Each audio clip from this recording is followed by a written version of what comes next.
esse é o PlayStation 5 que, na boa, acho que ele não precisa de apresentação, né? O que importa mesmo é que finalmente a nova geração chegou e depois de jogar bastante, a ponto de até atrasar um pouquinho esse vídeo aqui, chegou a hora de ver se toda aquela hype era só marketing ou se ele realmente vai ser o seu próximo console. Aliás, a discussão de hoje é se vale a pena pegar um carinha desse aqui em 2021 ou até mesmo em 2022. Então, bora falar de PlayStation 5.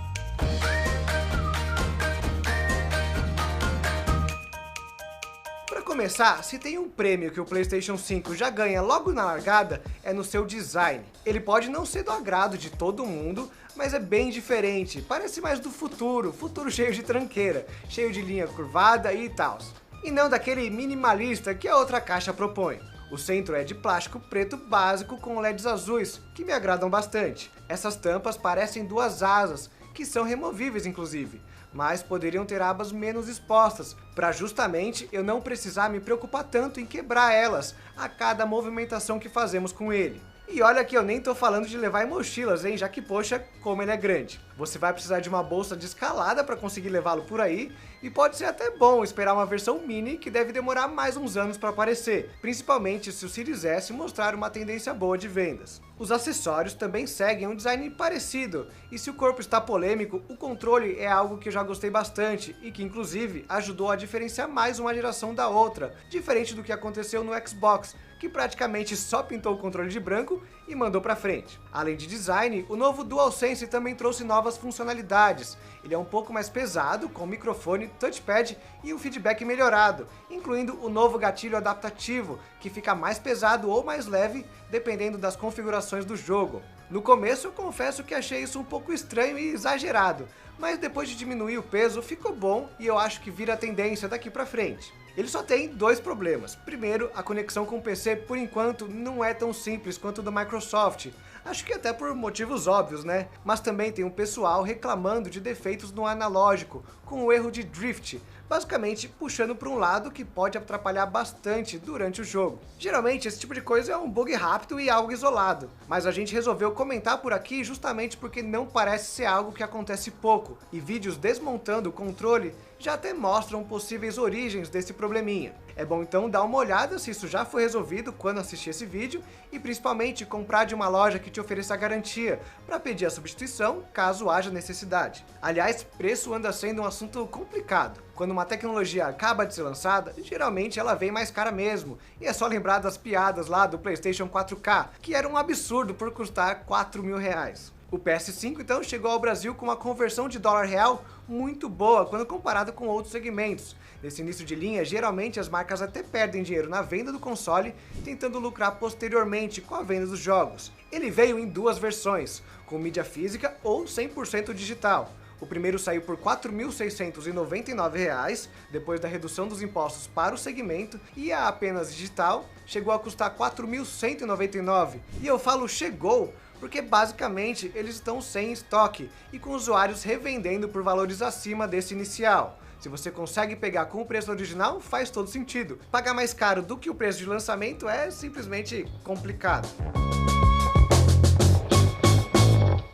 Mas vamos deixar isso para depois e falar do que interessa mesmo, que é a parte de dentro, na evolução do hardware. O PlayStation 5 utiliza processador baseado na arquitetura Zen, feita pela própria AMD, de 8 núcleos com frequência de 3.5 GHz, e placa de vídeo RDNA2, também da AMD, com 10.3 teraflops de velocidade. São valores que por si só não falam muita coisa, até porque o Series X entrega 12 teraflops. O ponto é que nessa geração, para além de força bruta, existem vários outros componentes que trazem evoluções importantes e diferentes. O impacto real de uma placa de vídeo mais potente é ainda mais difícil de quantificar. No Cyberpunk, por exemplo, o console da Microsoft é melhor, mas na maioria dos jogos feitos direito, é bem difícil encontrar detalhes que sejam claramente superiores no Xbox. E no geral, é impossível você colocar os dois lado a lado e falar que um é bom e o outro é ruim. E claro, quando falamos de exclusivos, o PS4 sempre conseguiu extrair muito mais. Bom, para resumir, a CPU melhorou, a GPU melhorou e até as memórias ficaram melhores. E comparado com o PlayStation 4, você nota que sim, as texturas estão melhores, os cenários estão mais bonitos e tem até a implementação de novas tecnologias, como o Ray Tracing, para criar aquele reflexo de luz verdadeiro que é muito mais fluido e bonito. Só que o que mais me agradou nessa nova geração foi que os jogos agora alcançam 60 quadros por segundo. Em quase todos os títulos você tem a opção de escolher entre o visual melhor ou o modo performance, que vai perder algum desses avanços, mas na boa, pode ser que eu ache isso porque eu sou meio míope e não uso óculos, mas o ganho de fluidez é tão grande quando você tá com 60 quadros por segundo que compensa qualquer perda mínima de detalhe que rola fora do modo de alta resolução. No Homem-Aranha, por exemplo, que você está sempre se mexendo e tem mesmo uma proposta de fluidez, com o balançar da teia e o movimento do personagem, eu confesso que não consigo nem jogar um minuto fora do modo de performance, mesmo que o jogo se beneficie bastante do Ray Tracing do modo de resolução. Só que é o que eu já comentei, mesmo que você perca a qualidade para ter os 60 quadros, e os cabelos, o fundo e alguns detalhes fiquem um pouco piores na resolução menor, pra mim é tão pouco que nem mesmo fora das partes mais frenéticas eu sinto falta dessa qualidade. Só que a parte boa disso tudo é que você tem a escolha, então caso o título seja mais parado ou você quer jogar Homem-Aranha 30 quadros por segundo mesmo, pode mudar a opção e ter lá todo o benefício da alta resolução do hardware mais potente. Aliás, mesmo que você não ligue tanto para os gráficos, acha que a melhor era foi a do 16 bits e nem vê diferença entre 30 e 60 quadros, o PS5 pode sim te dar algo difícil de encontrar na geração passada, que são telas de carregamento curtas. Assim como foi no console da concorrente, uma das maiores novidades do PlayStation 5 é que ele ganhou um SSD NVMe, que é bem mais rápido e corta uns bons minutos de espera da sua jogatina diária. Aqui, isso é um agravante ainda maior, pois a Sony não tem uma versão própria do Quick Resume, que é o recurso do Xbox que segura uma porção do jogo aberto na memória. Lá, por exemplo, você não precisa salvar o jogo antes de mudar para um outro título, enquanto que aqui você tem que fechar para abrir o outro. Só que eu já passei um tempo usando o Xbox antes de vir para o PlayStation, e confesso que não senti muito essa ausência por aqui. E pode parecer que eu tô passando pano, mas não é não. É só que, além de eu só me preocupar em um jogo de cada vez, geralmente eles são cheios de salvamento automático, e o SSD já é tão bom que você vai de um jogo para o outro até que bem rápido, então eu não vejo isso como uma baita desvantagem, a menos que daqui a um tempo os jogos comecem a demorar mais para carregar. Outro ponto importante é que o SSD mais rápido também ajuda na otimização dos jogos, reduzindo o tamanho total dos arquivos, já que os desenvolvedores não precisam duplicar os arquivos muitas vezes dentro da memória para acelerar a busca por esses elementos. Isso pelo menos foi o que a Sony contou para o mundo, numa apresentação há um bom tempo atrás. Só que até agora nós não vimos os frutos desse salto tecnológico, pois os jogos atuais ainda estão praticamente do mesmo tamanho que antes. Claro que os títulos lançados até agora foram feitos para o PS4 e melhorados para o PS5, então pode ser que no futuro, quando os exclusivos da nova geração começarem a aparecer, a gente veja uma queda mais brusca no tamanho dos arquivos. Ainda nessa comparação das memórias das marcas,